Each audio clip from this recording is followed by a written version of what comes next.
নমস্কার ফ্রেন্ডস, সবাইকে সাহাস cooking blogs চ্যানেলে স্বাগতম। আজকে ঈদের দিনে সকাল থেকেই আমি যা যা রান্নাবান্না করলাম সব কিছুই ব্লগ আকারে আপনাদের সাথে শেয়ার করব। পুরো ভিডিওটি দেখতে থাকুন। প্রথমে সেমাইটা রান্না করার জন্য একটা হাঁড়িতে দুধ নিয়ে ভালো করে জাল করে নিচ্ছি।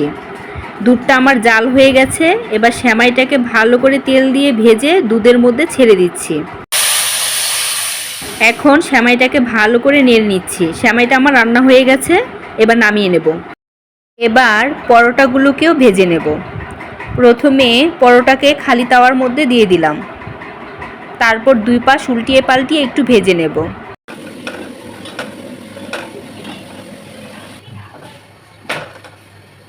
একটু ভাজা হয়ে আসলে এ পর্যায়ে তেল দিয়ে দেব, তাহলে পরোটাটা মুচমুচে হয় এবং অনেকক্ষণ ক্রিস্পি থাকে।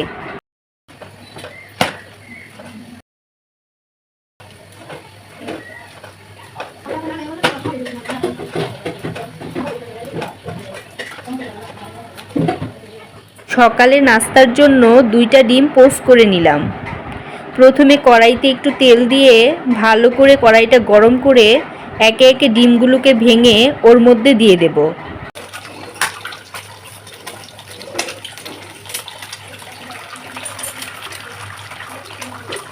তারপর সামান্য পরিমাণে লবণ ছিটিয়ে দেব।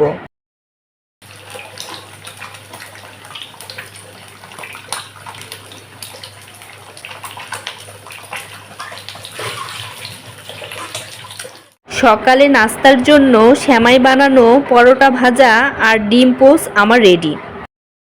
সকালের নাস্তাটা আমার তৈরি হয়ে গেছে, ছেলেকে খেতে দিয়ে দিয়েছি। এবার দুপুরের রান্নাবান্নাগুলোর মধ্যে চলে যাব। প্রথমে মাছ ভাজা করে নেব। তারপর কড়াইতে পরিমাণ মতো তেল দিয়ে তেলটাকে ভালো করে গরম করে মাছগুলোতে হলুদ লবণ মাখিয়ে কড়াইতে দিয়ে দেব।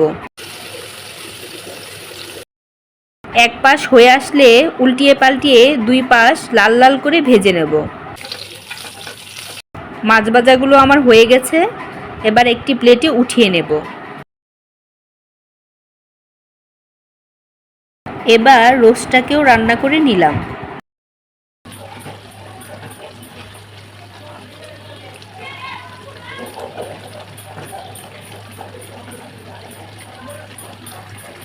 পোলাও রান্নাটা এখন আমার ডান।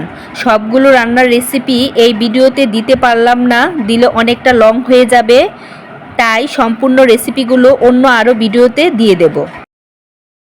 ঈদের দিন সকাল থেকে দুপুর পর্যন্ত কি কি রান্নাবান্না করলাম সেটাই আপনাদের সাথে শেয়ার করার চেষ্টা করেছি।